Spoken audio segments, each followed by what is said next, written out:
bukan karena kebaikan kami, bukan karena kuat dan gagah kami Tuhan, tapi karena anugerah-Mu, karena pengorbanan dan pertolongan-Mu kami ada sebagaimana kami ada hari ini. Terima kasih Tuhan Yesus. Bukan karena perbuatanku atau juga kebaikanku,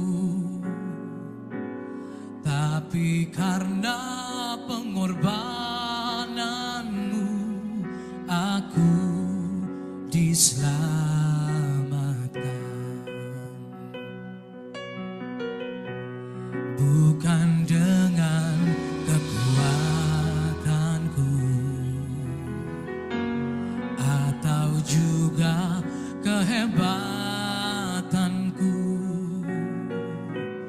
tapi karena kuasa salib-Mu aku dibebaskan.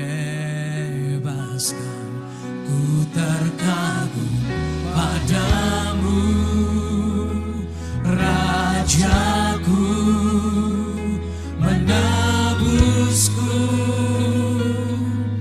dengan harga tertinggi dan Kau beri segalanya. Kau mengangkat derajatku untuk menjadi anak-Mu, Rajaku, menebusku dengan harga tertinggi dan Kau beri segalanya.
Shalom semuanya. Hari ini adalah Jumat Agung, di mana kita memperingati kematian Tuhan Yesus. Kita akan merenungkan kembali kasih Tuhan Yesus yang luar biasa bagi kita semua. Yohanes 3 ayat 16 berkata, karena begitu besar kasih Allah akan dunia ini, sehingga ia telah mengaruniakan anak yang tunggal, supaya setiap orang yang percaya kepadanya tidak binasa, melainkan beroleh hidup yang kekal. Ada apa dengan manusia sehingga Tuhan Yesus harus datang dalam dunia ini? Alkitab berkata, semua orang telah berbuat dosa dan telah kehilangan kemuliaan Allah. Upah dosa adalah maut, mati, tempatnya di neraka. Neraka adalah tempat yang sangat mengerikan. Jangan sampai masuk neraka. Karena itu Tuhan Yesus datang ke dalam dunia ini untuk menyelamatkan kita semua. Bagaimana cara Tuhan Yesus menyelamatkan kita? Alkitab berkata, Tuhan Yesus yang tidak mengenal dosa, dijadikan dosa oleh karena kita semua.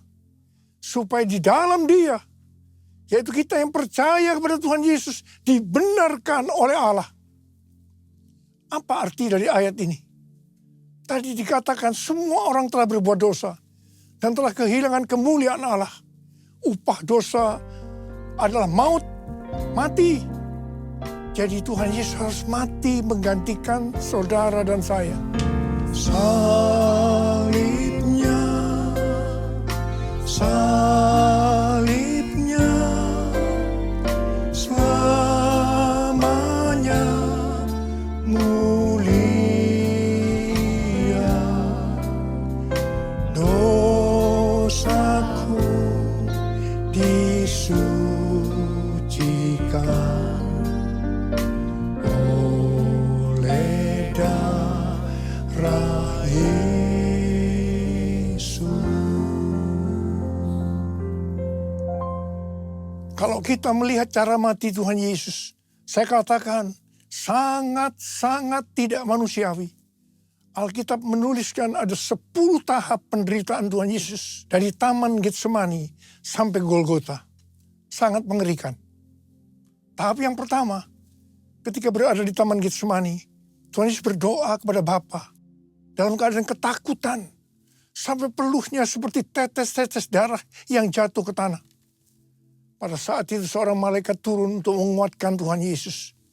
Tuhan Yesus berdoa kepada Bapa, ya Bapakku, jikalau sekiranya mungkin, biarlah cawan ini lalu daripadaku. Tetapi jangan seperti yang ku kehendaki, melainkan seperti yang kau kehendaki. Tuhan Yesus berdoa 3 kali kepada Bapa, tapi Bapa tidak menjawab. Di sini Tuhan Yesus tahu bahwa dia harus mengalami penderitaan ini. Di sini Tuhan Yesus mengajar kepada kita bahwa di dalam doa kita boleh menawar, tapi jangan memaksakan kehendak. Bagi yang sekarang dalam keadaan ketakutan, kita harus ingat bahwa Tuhan Yesus pernah mengalami ketakutan untuk menebus dosa kita semua. Karena itu datanglah kepada Tuhan Yesus. Dia pasti mampu dan mau menolong kita semua. Tahap yang kedua, Tuhan Yesus ditangkap. Dia dituduh dengan bermacam-macam tuduhan. Diludahi, mukanya ditinju, dipukul. Tapi Tuhan Yesus tidak membalas. Di sini Tuhan Yesus mempraktekkan apa yang dia ajarkan kepada kita. Agar kita mengasihi dan berdoa bagi orang-orang yang membenci kita. Mengutuk kita, mencaci maki kita. Jikalau kita hanya mengasihi orang-orang yang mengasihi kita, apa jasa kita? Karena orang-orang berdosa pun juga mengasihi orang-orang yang mengasihi mereka. Tahap yang ketiga, Tuhan Yesus dibelenggu dan diadili. Waktu Tuhan Yesus diadili oleh Pilatus, ternyata tidak didapati kesalahan yang membuat Tuhan Yesus harus dihukum mati. Sementara itu orang-orang Yahudi terus berteriak-teriak supaya Tuhan Yesus dihukum mati. Salibkan dia! Salibkan dia! Akhirnya Pilatus menyerahkan Tuhan Yesus untuk disalibkan.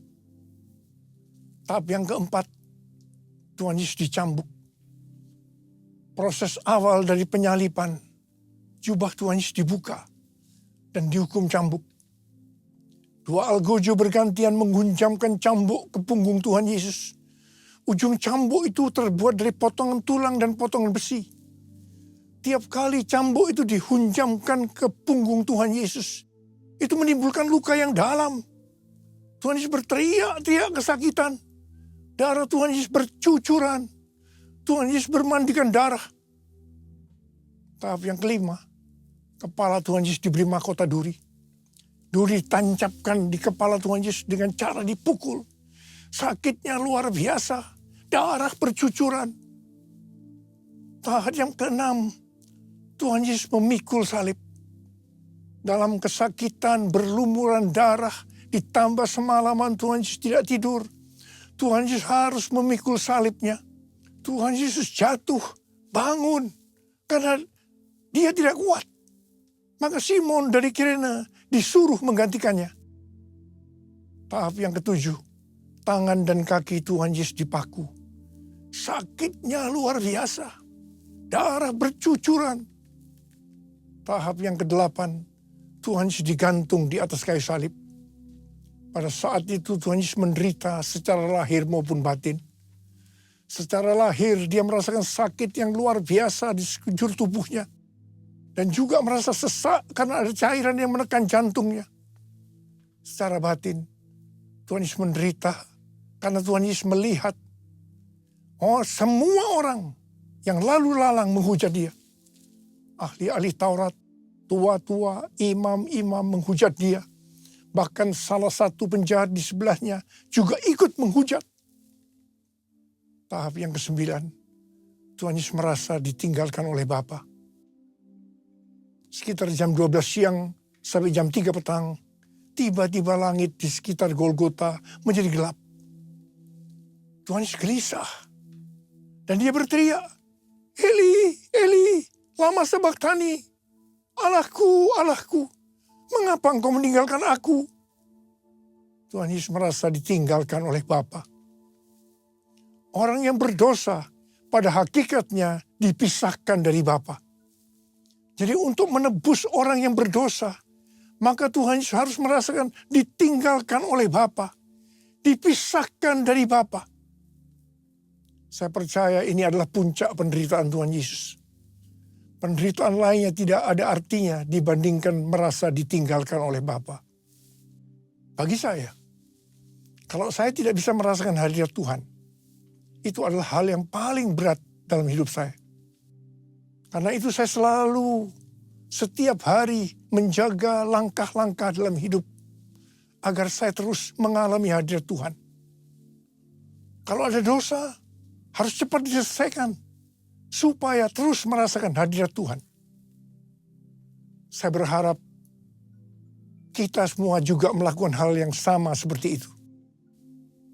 Kalau ada di antara kita yang sudah tidak merasakan hadirat Tuhan, dan kita menganggap itu hal yang biasa, kita harus bertobat.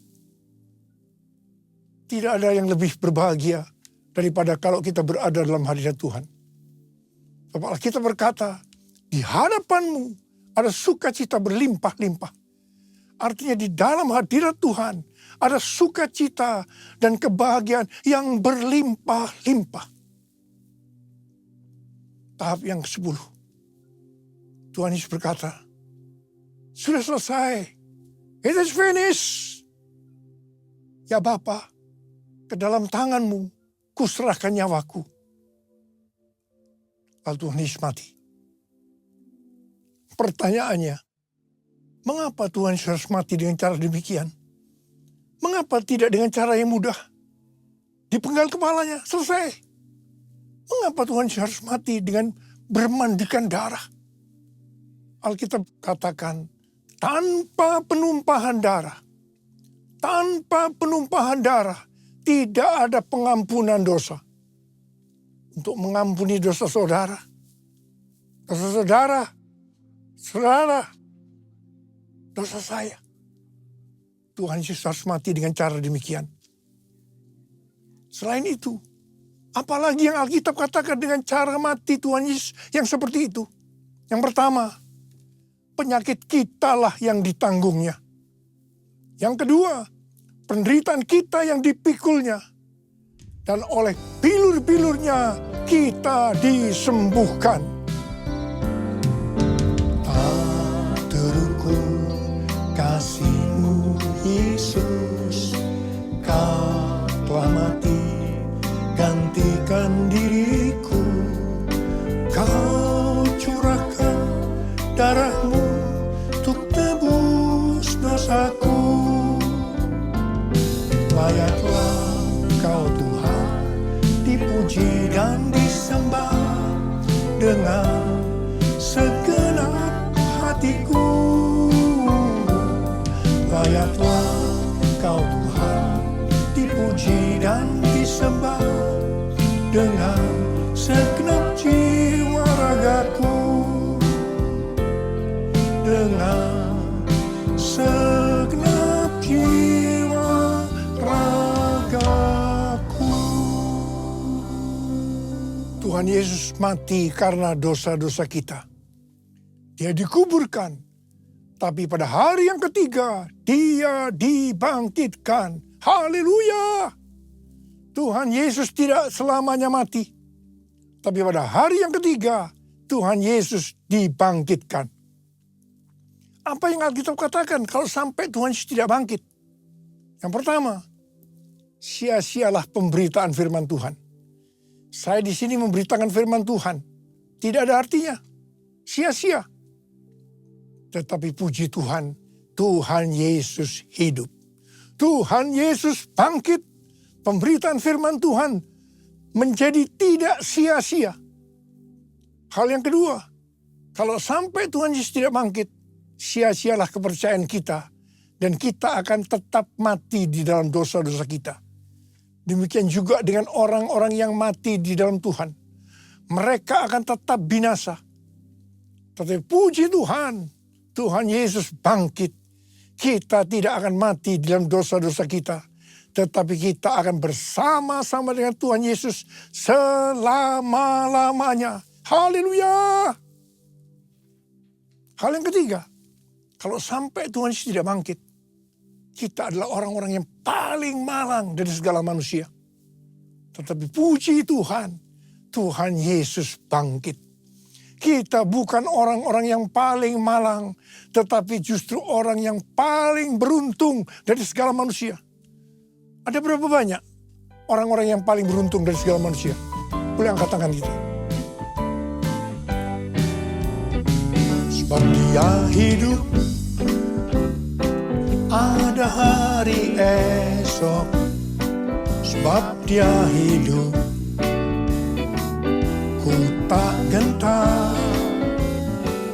Karena ku tahu Dia pegang hari esok.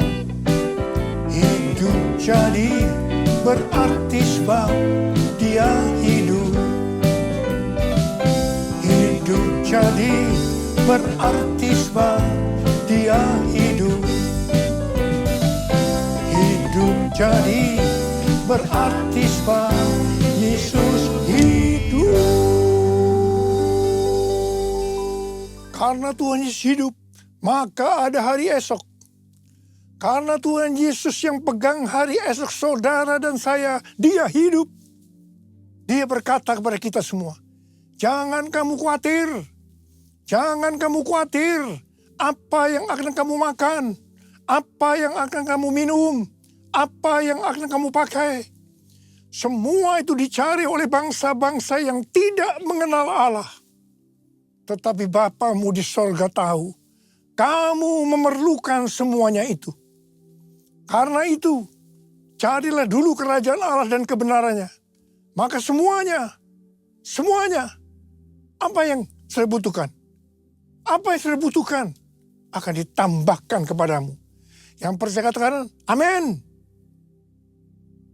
Karena Tuhan Yesus hidup, maka mujizat-mujizat yang dilakukan oleh Tuhan Yesus masih ada sampai dengan hari ini. Orang buta melihat, orang lumpuh berjalan, orang tuli mendengar, orang mati dibangkitkan, orang kusta menjadi tahir, dan kepada orang-orang miskin diberitakan kabar baik. Karena Tuhan Yesus hidup, maka tema yang Tuhan berikan untuk tahun 2025 adalah bahwa tahun 2025 adalah tahun penuaian. The year of harvest. The year of harvest. Tahun 2025 adalah tahun penuaian jiwa-jiwa yang besar. Dan yang terakhir, sebelum Tuhan Yesus datang kembali, Roh Kudus Pentakosta ketiga sedang bergerak ke seluruh dunia. Harvest now. Jesus for everyone. Jesus for everyone. Jesus for everyone. Jesus for everyone. Jesus for everyone. Jesus for everyone. Jesus for everyone. Hari-hari ini Tuhan selalu mengingatkan kepada kita tentang tahun 2033. Banyak organisasi-organisasi Kristen, aliran-aliran kekristenan yang sepakat bahwa target untuk menyelesaikan amanat agung adalah tahun 2033. Sesuai dengan Matius 24 ayat 14 yang mengatakan, kalau Injil Kerajaan ini sudah diberitakan di seluruh dunia, menjadi kesaksian bagi semua bangsa. Dengan kata lain, kalau amanat agung sudah selesai, baru setelah itu tiba kesudahannya. Baru setelah itu Tuhan Yesus datang kembali. Kata baru sesudah itu, tidak ada seorang pun yang tahu itu kapan. Bisa 1 hari, 1 minggu, 1 tahun, yang jelas tidak akan lama. Sebab Tuhan Yesus berkata, aku datang segera. 1 Petrus 4 ayat 7 berkata, kesudahan segala sesuatu sudah dekat. Karena itu kuasailah dirimu dan waspadalah supaya kamu dapat berdoa. Jadi dalam menunggu kedatangan Tuhan Yesus kedua kalinya yang sudah semakin dekat, kita harus banyak berdoa, memuji dan menyembah Tuhan dalam unity siang dan malam.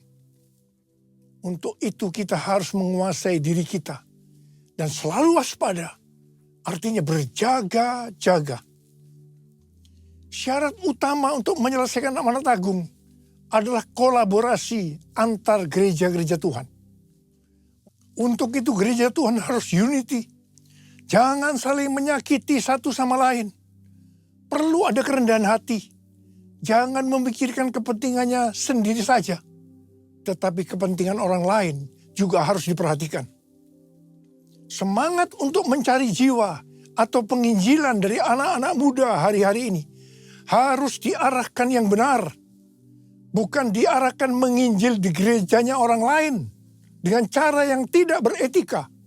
Ingat, iblis kalau tidak bisa menghambat penuaian jiwa, dia justru akan mendorong supaya penuaian jiwa terjadi dengan cara-cara yang tidak beretika, supaya terjadi kekacauan, sehingga kolaborasi tidak terjadi.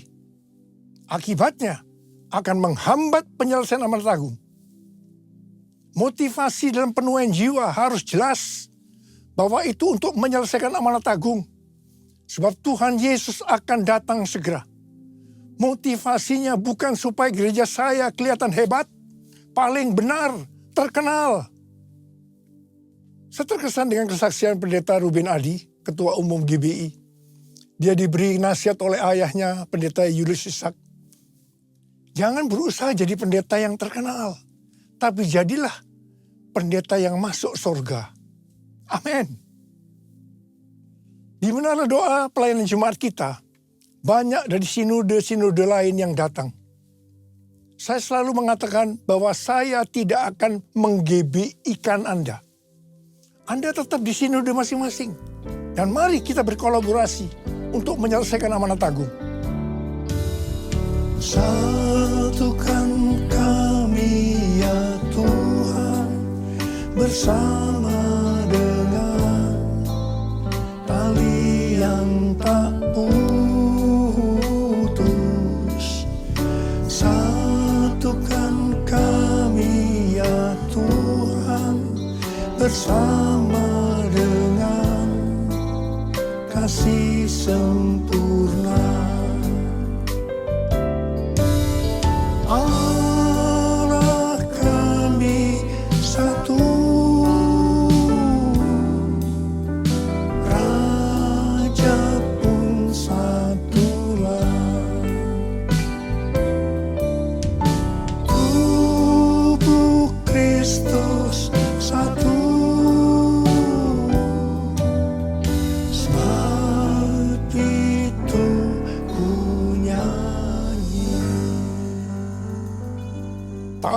2025 adalah tahun penuaian berkat secara materi. Pesan Tuhan yang sangat kuat kepada kita untuk mengalami penuaian berkat secara materi, yaitu kita harus memberikan persepuluhan. Persepuluhan masih berlaku sampai hari ini. Kalau ada orang yang berkata bahwa persepuluhan adalah tidak relevan untuk zaman ini, dengan alasan yang pertama, persepuluhan adalah bagian dari hukum Taurat. Yang kedua, pada zaman anugerah ini, memberi kepada Tuhan tidak dibatasi persepuluhan saja, tapi semau-maunya. Berapa yang mau diberikan, termasuk mempersembahkan seluruh hidup kita. Apakah pendapat ini benar? Jawabannya, ini tidak benar. Yang jelas, persepuluhan dimulai oleh Abraham yang memberikan persepuluhan kepada Melkisedek sebagai gambaran pemberian kepada Kristus. Ini zaman sebelum hukum Taurat. Persepuluhan adalah jumlah minimal yang harus dipersembahkan kepada Tuhan. Nah, kalau yang minimal ini saja dipermasalahkan atau ditolak, apalagi yang lebih besar, bahkan mempersembahkan seluruh kehidupan ini. Itu bohong. Persepuluhan kita berikan karena kita mengasihi Tuhan. Dia terlebih dahulu mengasihi kita. Dia memberikan hidupnya untuk kita. Masakan kita tidak akan memberi kepada Tuhan? Bahkan seluruh hidup kita persembahkan kepada Tuhan. Jadi sekali lagi, saya katakan bahwa persepuluhan masih berlaku sampai hari ini. Sesuai dengan Maliakhi 3 ayat 8 sampai dengan 12. Kalau kita mempersembahkan persepuluhan, maka kita akan diberkati berlimpah-limpah. Kita akan disebut berbahagia karena kita akan bersuka cita. Haleluya. Pembayaran persembahan persepuluhan menyenangkan hati Allah. El Shaddai, El Shaddai, Allah Maha Kuasa. Dia besar, Dia besar, El Shaddai mulia. El Shaddai, El Shaddai, Allah Maha Kuasa. Berkatnya melimpah, El Shaddai. Berkatnya melimpah, El Shaddai. Mari angkat tangan kita, berbahasa roh.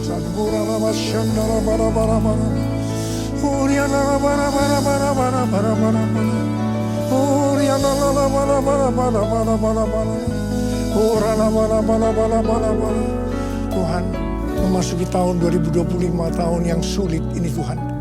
Hamba-Mu tahu berkat-Mu melimpah buat anak-anak-Mu. Mereka yang memberikan persepuluhan akan Tuhan berkati berlimpah, limpah, limpah. Terima, terima, terima, terima, terima, terima, terima. Tuhan, makasih Tuhan. Terima kasih, terima kasih, terima kasih, terima kasih. Terima kasih, terima kasih Bapak. Terima kasih. Dalam nama Yesus, haleluya. Amin.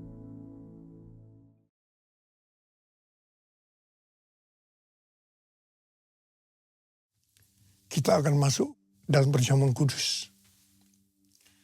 Kita akan mengingat ayat ini. Sebab setiap kali kamu makan roti ini dan minum cawan ini, kamu memberitakan kematian Tuhan sampai Ia datang. Perjamuan kudus adalah perjamuan Tuhan Yesus sendiri. Setiap kali kita masuk ke dalam perjamuan kudus, Tuhan Yesus selalu berkata, biarlah ini menjadi peringatan akan aku. Karena itu mari arahkan hati kita kepada kebaikan Tuhan. Kita akan mengingat kebaikan Tuhan. Supaya kita lebih mengasihi Tuhan Yesus. Lebih mengasihi satu dengan yang lain. Mari tundukkan kepala. Bapa, siapakah kami sebelum kami mengenal Engkau? Kami semua orang berdosa. Upah dosa adalah maut, mati. Tapi Engkau yang tidak berdosa telah dijadikan dosa oleh karena kami semua. Engkau harus turun dari sorga mulia, mati ganti kami dengan penderitaan yang luar biasa. Sungguh kalau kami pikirkan Tuhan, betapa baiknya Engkau itu. Kau jadikan kami sebagai anak-anak-Mu. Engkau tuntun, Engkau bela, Engkau berkati kami. Engkau sembuhkan, Engkau ajar kami. Ya Bapa, terima kasih. Engkau hajar juga kalau kami berbuat salah. Ya Tuhan, terima kasih. Terima kasih. Engkau ampuni kami. Itu Engkau ya Abah. Itu Engkau ya Abah. Tuhan akan memberkati kita semua melalui perjamuan kudus. Tapi Tuhan mau kita makan dan minum dengan cara yang benar. Karena itu masing-masing sekarang berdoa. Lihat keadaan dirimu masing-masing. Jangan menyimpan dosa. Akui di hadapan Tuhan. Supaya kita diberkati. Supaya kita diberkati. Ampuni Tuhan. Ampuni saya. Ampuni. Ampuni kami semua Tuhan. Ampuni. Bapa, Kau lihat anak-anak-Mu yang saat ini sedang ada di hadapan-Mu Tuhan. Terima kasih. Layakkan kami untuk masuk dalam perjamuan kudus. Terima kasih Bapa. Kami akan masuk dalam perjamuan kudus dengan hati penuh ucapan syukur. Dalam nama Yesus. Amin. Sekarang mari angkat roti di tangan kanan kita tinggi-tinggi. Sebab apa yang telah kuteruskan kepadamu telah aku terima dari Tuhan. Yaitu bahwa Tuhan Yesus pada malam waktu diserahkan mengambil roti dan sesudah itu ia mengucap syukur atasnya. Ia memecah-mecahkannya dan berkata, inilah tubuhku yang diserahkan bagi kamu. Perbuatlah ini menjadi peringatan akan aku. Sudah dikasih Tuhan. Bukankah roti yang kita pecah-pecahkan ini adalah persekutuan kita dengan tubuh Kristus. Mari kita makan dalam nama Yesus.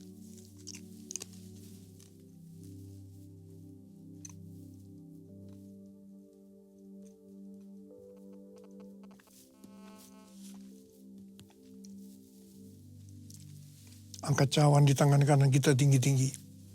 Demikian juga ia mengambil cawan sesudah makan lalu berkata, cawan ini adalah perjanjian baru yang dimeteraikan oleh darahku. Perbuatlah ini setiap kali kamu meminumnya menjadi peringatan akan aku. Selain kasih Tuhan, bukankah cawan pengucapan syukur yang atasnya kita ucapkan syukur adalah persekutuan kita dengan darah Yesus. Mari kita minum dalam nama Yesus.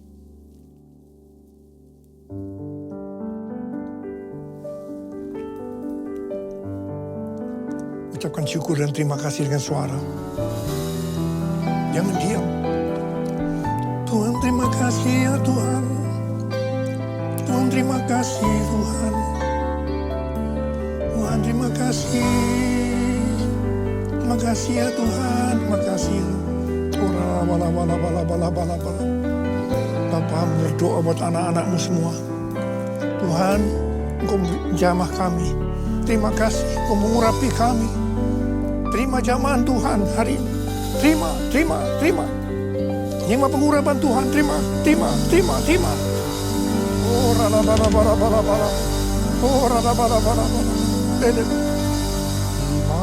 kasih Yesusku. Terima kasih Yesusku. Puji syukur hanya bagi Tuhanku.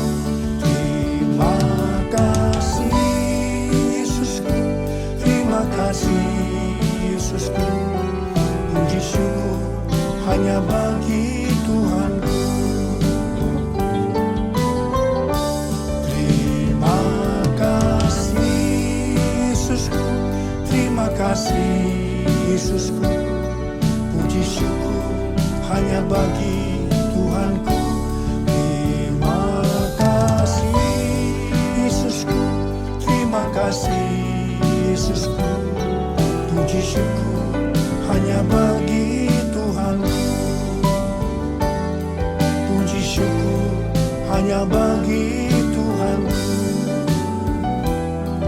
Puji syukur hanya bagi Tuhanku.